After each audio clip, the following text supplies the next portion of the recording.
In its efforts to combat HIV, the pharmaceutical community has in its crosshairs what a field general would refer to as a target-rich environment.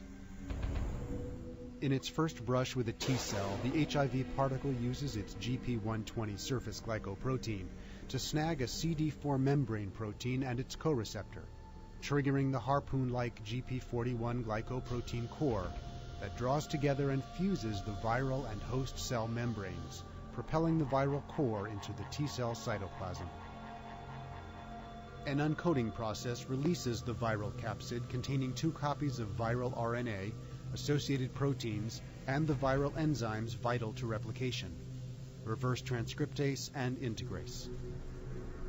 Once in the cytoplasm, reverse transcriptase creates a double helix DNA copy of the virus RNA that is circularized and covered on its ends with a pre-integration complex of proteins, including a tetramer of integrase molecules. Coordinating magnesium ions at their active sites help to hydrolyze a dinucleotide from each 3' end, exposing new hydroxyl groups.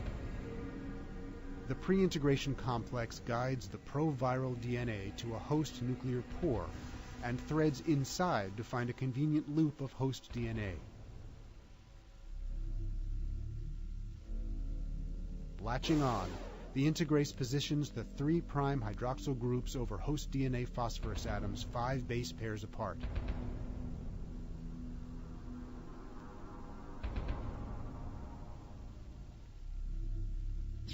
And splices in.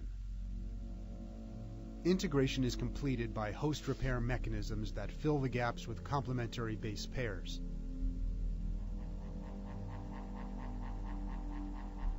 Host RNA polymerase transcribes the viral DNA into genome-length RNA molecules, some of which are further processed to become messenger RNA coding for viral proteins. The messenger RNA is threaded through a vast array of ribosomes to create the peptide chains that protease will cut to become viral proteins.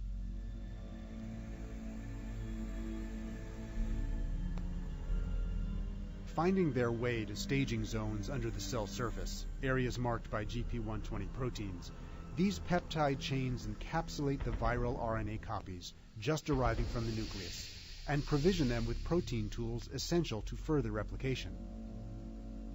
When aggregation is complete, the entire complement of viral RNA and proteins is corralled into a bud that breaks off the T-cell surface and floats into the plasma. Like an efficient nanomachine, the molecules in the immature virion assemble the capsid, ripening the virus to infect the next host cell.